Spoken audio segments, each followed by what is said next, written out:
Hello, everyone. Welcome to another episode of The Green Factor, a show where we talk about green design and the business of sustainability. I'm your host, Haris the Green Carpenter, and today we'll be talking about waste to wealth. Um, specifically this week, we're going to talk about used cooking oil.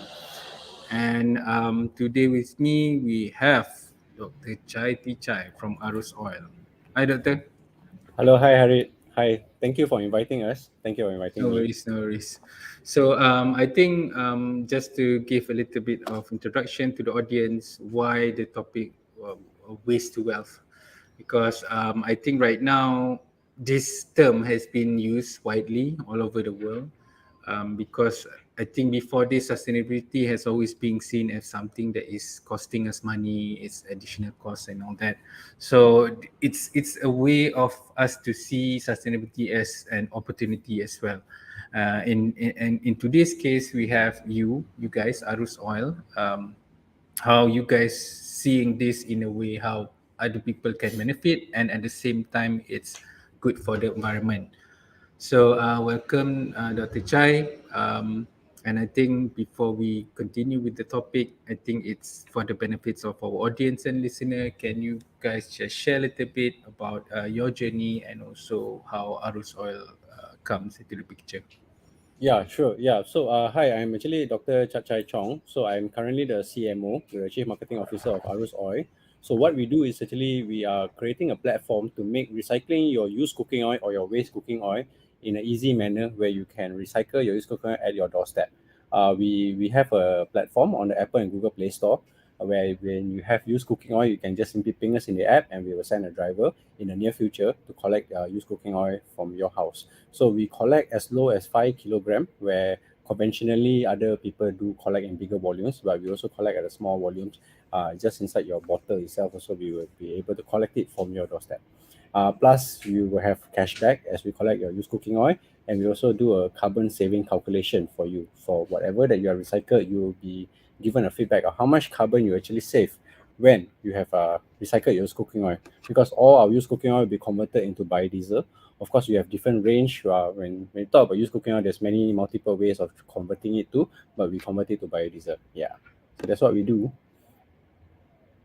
Hmm. Before Arus Oil, what do you do, Doctor? Okay, before sorry. So yeah, like my name suggests, I'm a doctor. I'm actually a medical doctor. I was with KKM, Ministry of Health, for 7 years. My last serving location was in Sarawak, where I was in the district Serian, which I love so much. But being a doctor, I came to a certain realization along in life in 2018 that being a doctor is just being a doctor, like just doing a job as a doctor, and it's not actually treating the whole society holistically. That's when I realized that no matter how much I love being a doctor, how much I love treating people, it actually starts from the prophylactic or the prevention, where it's a thing of missing that we have in Malaysia. People aren't aware, and akhirnya dia terjebak dengan penyakit COVID, penyakit kencing manis, darah tinggi, and then it becomes an issue when you prolong it. So in 2018, I actually stepped out from being a doctor. I resigned from being a doctor, and I started a company called Me Books that is working on awareness. And I try to give out as many awareness talks in terms of your NCD, your non-communicable disease, kencing manis, darah tinggi, dan sebagainya. And I want people to my goal lah in life, bro. My goal in life is actually I would actually want to shut down the hospital, because if everybody is informed or aware of their current health conditions, their dietary, their cara tata cara hidup, cara dia bergerak, cara dia gelak lah, cara dia tidur dan sebagainya, you eventually you can live a healthy life that you might not even need to seek for treatment in any healthcare facility whatsoever. So then, uh, sorry, the airplane. So, okay, so then when I left the government, I started Me Books with this education. That time, I was focused on children, mainly focused on children, where if a child knows how to do something when they're adult, they already know. Like you shouldn't eat how much garam, your calorie count, your sugar count, your salt count, and stuff like that. And I did co-author and authored some children medical books catered to the 2 to 3 years old category. Yeah. And then in 2020, when the pandemic struck, I met up with my friend Han, which is my business partner and lifelong partner, hopefully. We started thinking of what else we do, and one of the thing that came into idea is actually the irresponsible disposable of used cooking oil, which is severely impacting our health, you and I, indirectly, and also the environment. So that's when we started thinking of ways why people not recycling used cooking oil, why people masak the used cooking oil so much. Yeah, so that's how we started lah, the Arus Oil Mm, platform. understand. So it is in a way a COVID project, right? Yeah, so yeah, COVID I think COVID changed our perspective on a lot of us lah. Yeah, COVID changed Mm, how the world spins lah. The world is spinning in a different of course. rate nowadays. So during the COVID pandemic, uh there's a lot of things that changed my mind about life itself lah. It's like humans are here, the earth is here. What can we do to make sure that earth and human coexist indefinitely? Right now we Mm, are in the year 2000. I hope that earth can go to the year 250,000 lah, for at least lah. Even though we are not going to be part of it, at least we kick start lah, the ball rolling, so that world, sure. yeah, can continue on. Hmm. So let's go into the issue, because Yep, right now the topic is about used cooking oil, right? yep. We've done a lot of research on it. You're also medically trained, so it's in a way your forte. So let's talk about the issue of used cooking oil right now, the situation, and Okay. what impact does it have? So the issue with used cooking oil or minyak masak terpakai is recycling it has been in the market for the longest of time, maybe 10-20 years. It has already been in Malaysia. Hotelers, F&B restaurants, they know that they can actually recycle the used cooking oil and not throw it down the drain. However, when we look at the latest stats shows that in 2021, Malaysia released to the market a total of 500,000 metric tons of cooking oil minyak masak. And half of it goes into the household, half of it goes to F&B.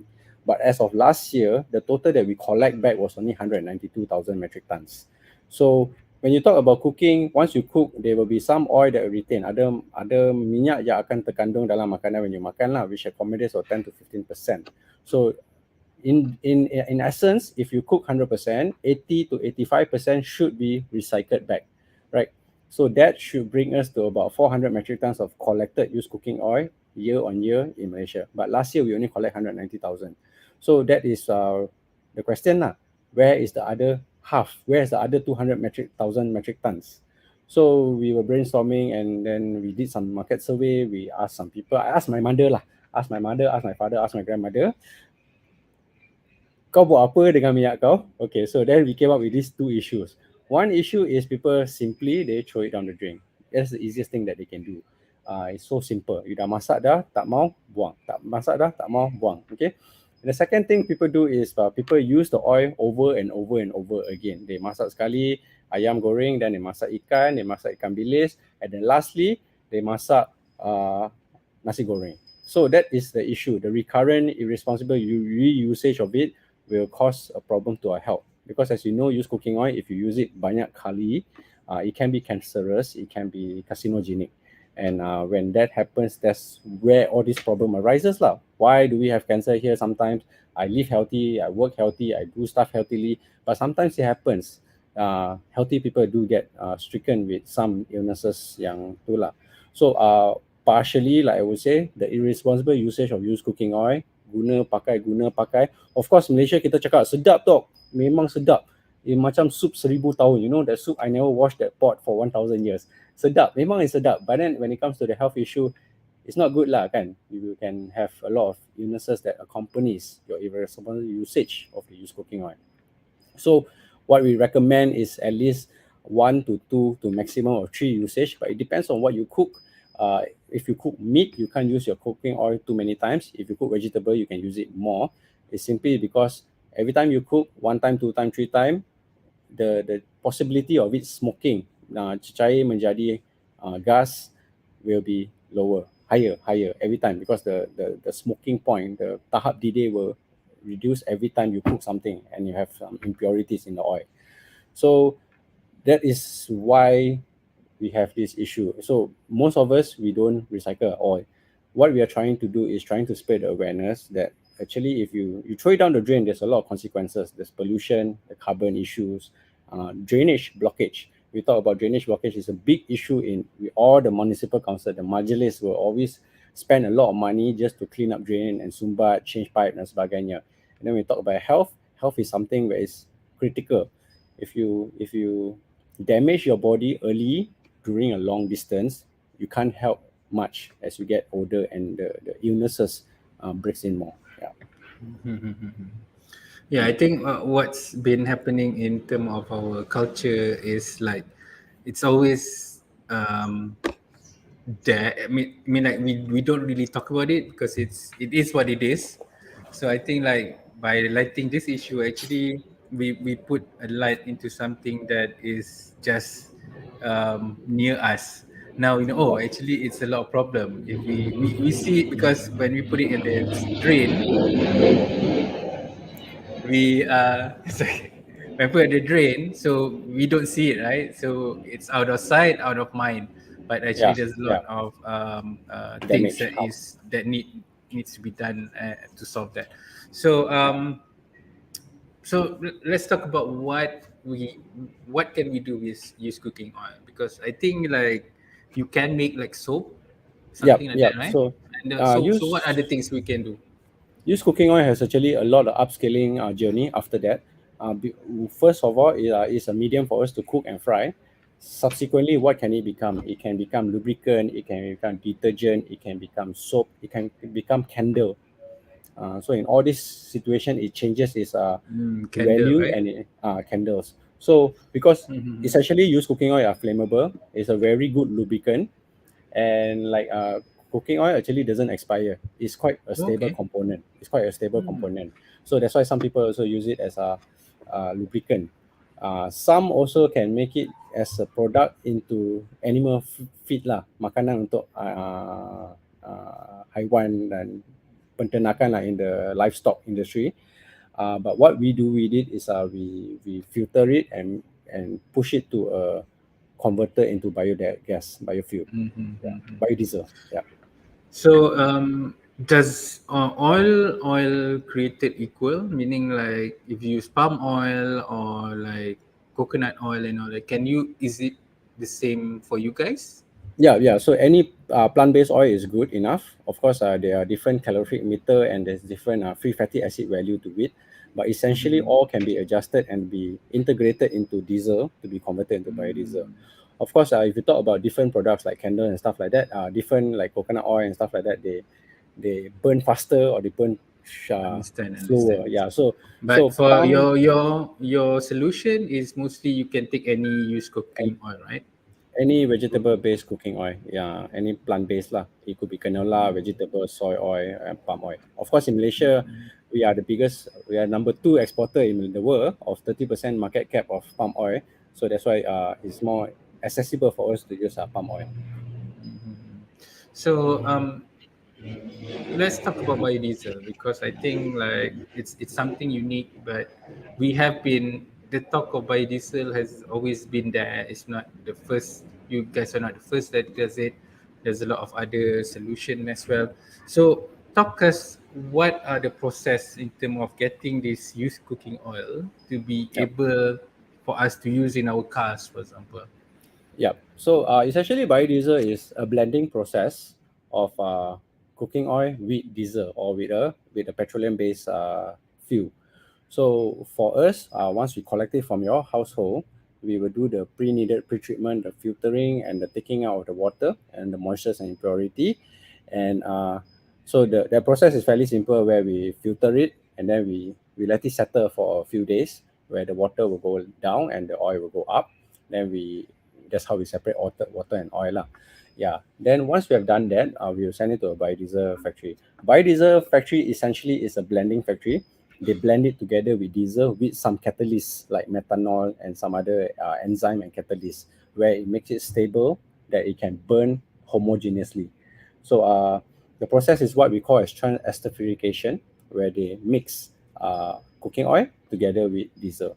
So in the market right now, there are percentages of biodiesel. It could be a B10, B20, B40. But of course, the uh, most valuable at this moment is B20 because it's the most stable with the right enough calorific meter to power our engine fuel. So that's why it's like 20 B20 means essentially means 20% of minyak masak terpakai, 80% of diesel.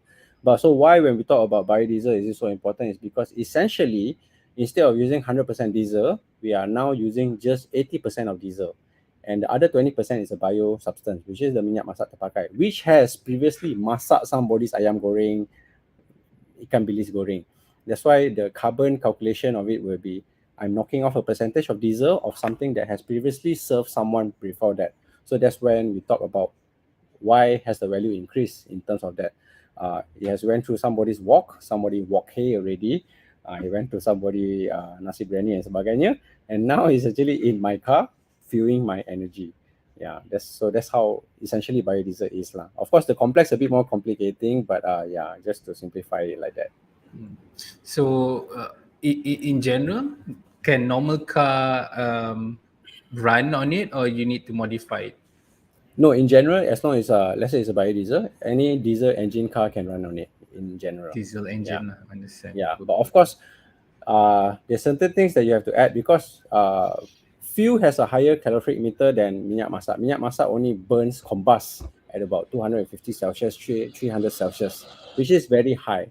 But like diesel, petrol, small spark can actually combust it. So that's why right now in the industry, they're still trying to find the most optimum ratio of how much minyak masak and how much diesel. But like essentially anything like B10 or B20 can be put into your diesel engine and run as efficient as a normal diesel 100%. Yeah. Awesome, awesome. So we have an audience, Tan Yit Me. She asked, I think earlier you have said it, but just Yeah. Yeah. reiterate it a bit. Like, Yeah. so for how do households sign up for their Okay. oils to be collected, and is there any minimum quantity? Let's go through the process. Yeah. So essentially, how our operation function is we are trying to target household. Yes, we do service hotels and F&B, but we are trying to target household because we realize that there's a big gap of not collected oil in Malaysia, like I say, about 200,000 metric tons. So where is it? Is with my mother, my father lah. I can't until today. I can't convince my mother to simpan minyak. Dia ada tapi macam tu je sampai sekarang. Since I started the company, so that's the biggest issue lah when it comes to your mother and father, right? So we collect a MOQ of 5 kilogram, but it works this way. Every time when we go out to collect minyak masak terpakai, we calculate the carbons that we spend to come and collect from you. So optimally, we are trying to collect within 15 kilometer 5 kg, but a kilometer radius lah. So that's why we set a 5 kg MOQ. But even if you have something lesser than 5 kg, we don't mind if it's along the way. I'm already going there to collect 5 kg. I'm going there to collect another 20 kg. If you on the way, we will collect it even 1, 2 kg. Sometimes people put into the jam jar and give us, we collect. Because the idea is we don't want a single drop to go into our longkang. We don't want a single drop to be misused and ingested by our human body that will cause consequences. So as low as 5 kg, but if you have something that you just want to release, and if it's in our way, we will come and collect it. You can get us on our website. You can download the app, Apple and Google Play Store, called Arus Oil. Just set an appointment. Even if you have less than 5 kg, you can write there, hi, example, I'm in Puchong. I don't have 5 kg. You can put in remarks, I don't have 5 kg, unfortunately, but I do have 3 kg. Is it okay if you come? And then our driver will try to adjust our routing so that we make it carbon sense. So it has to be carbon right lah. We cannot be going to Sungai Petani to collect 5 kg and come back to Subang Jaya. It doesn't make sense. Yeah. So, but if it's along the way, we are operating currently in Klang Valley, up all the way up to Seremban and Penang. Penang, we have our own operation on our own, but Klang Valley until all the way to Seremban. So if it's along the way at any time, of course, maybe we might adjust the timing. Madam, we cannot come today. Can we come the day after tomorrow? Tomorrow, I already have a collection in Sepang. So I'm on the way already. So it makes sense. Yeah. Yeah. So thank you me for the question, and I think it's true. We cannot do something, but we forgot about other thing, like the cost, the carbon cost of Yep. taking it might be Yep. not Yep. beneficial. So that is a smart way for us to look into it. We need to make sure Yep. that within the route and those kind of thing. Yep. So yes, I think what my next question would be is more of how we can take part into this. Of course, we can have our own one, but normally, how do other people make use of this opportunity? Like, do they do like an event where they collect a lot, and then so how do you see other people benefiting not just by their own, but if the community and all that? Yeah, so we do work with a lot of JMBs, Joint Management Body, and like Residential Association (RA), where we are trying to reduce the infrastructural damage of throwing used cooking oil into the longkangs lah. So in certain of this community, they have a collection hub for their high-rise building or their what. But there are certain communities where they we just want makcik that collect from her entire row. It works that way also. Or you could even start collecting from your family, your friends and family, your neighbor. But most importantly is like because I generally I think me and you lebih kurang usia sama. We don't really cook, like we are born into the Grab era, right? So I think the first thing we should do is we should first convince our parents. We should push for, because when you talk to my parents like, mommy, we should save this because we want the world to be a better place. Then she said, I'm gonna die soon. Why I care? Kan? So I think it's very important that we should target the generation that actually cooks, which is a slightly older generation at us lah, the our parents' generation. So if and why we have this platform is so that we can calculate our carbon and routing. So it has to make sense for us to collect. If it doesn't make sense, and then what's the reason why we started Arus Oil in the first place, kan? So it has to make carbon sense. So by collecting from your neighbors, collecting from your association or so on, we can actually collectively reduce the cost of running the operation and cost of carbon costs. Yeah. So Mm-hmm. but that's why we have a traceability in the app platform where you can calculate all your earnings, you can calculate all your carbon save, and this eventually can is a traceability and accountability lah. So Yeah, yeah, if yeah, you yeah. want if you want to take part in the green movement in the world, we have to start somewhere. So even if Correct. you are one sudu of used cooking oil, please keep that one sudu lah. Lama si, like you say lah, pepatah, sikit-sikit lama-lama boleh beli belian lah kan. Ah, Correct. yeah. Yeah. So I think like while we have the options to do this on our own, we should also look on how we can help the movement. Which is the more we can collect to our community, to our families, and all that, the better it is. So yeah, the next question would be you've touched before, which is more on the how with the older generation, right? So now it's more of the challenge. We want to explore like you've been operating a year now. So what are the challenges in the business? Yeah, so the challenges of this business is essentially, I think, like most of the business start to feel this when you go into the first year or second year. Is like number one is the operational cost of it. Do I want to make money or do I want to make a difference? So that's I think you also face the same thing, lah, bro. Right? I want to make money, boleh. I want to make a difference. So what we're doing is trying to find the secret sauce to it. But this will take time as the society develops into a more recyclable community. Because right now, sometimes, like I give you an example, we are based in Subang. We have two fellow that recycle to us in Puncak Alam. Okay, so Puncak Alam, have you been there, bro? It's jauh gila, no, for jauh gila.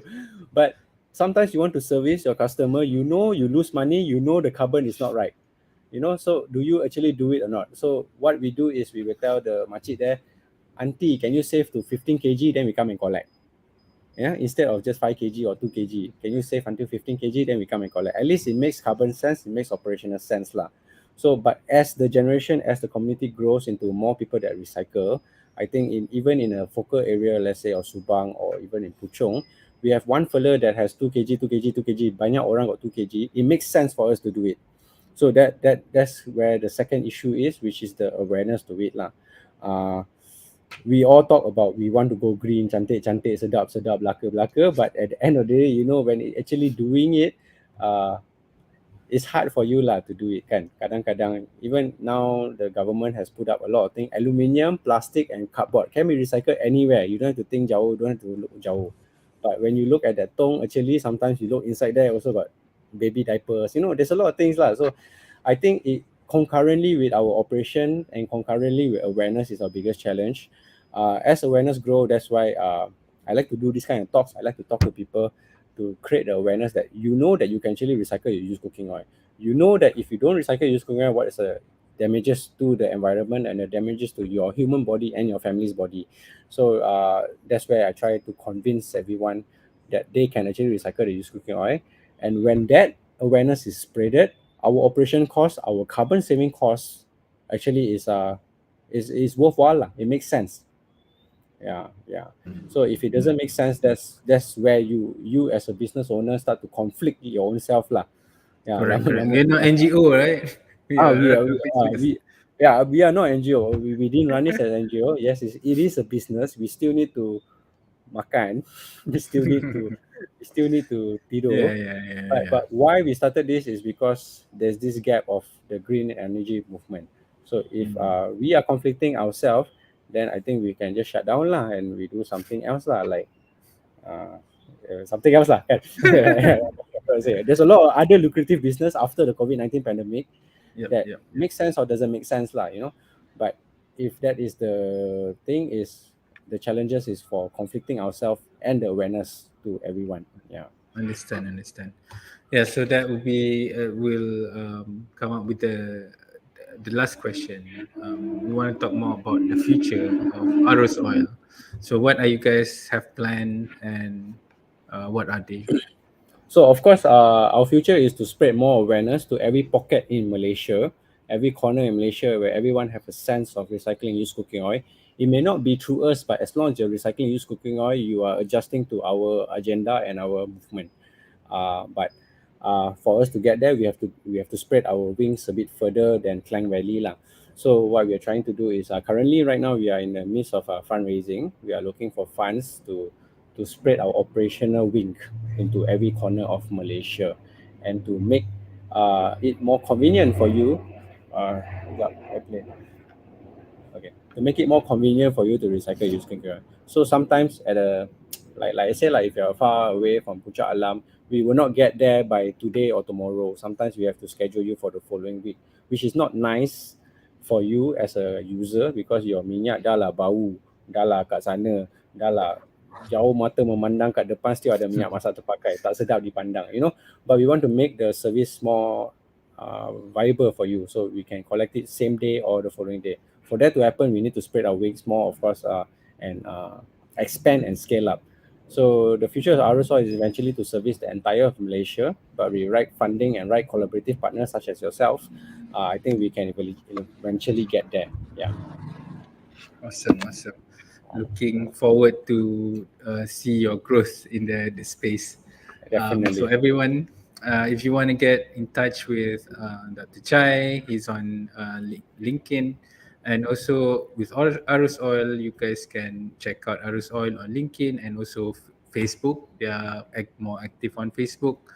If you find this session beneficial, share with your friends and family. If you want to learn more, follow our social media. Follow me, Harris Green Carpenter, and also the Green Factor Show. With that, thank you very much, Dr. Chai. Thank you very much for the audience for spending time with us. Um, See you next week and have a green week ahead. Bye bye, guys. Thank you, everyone.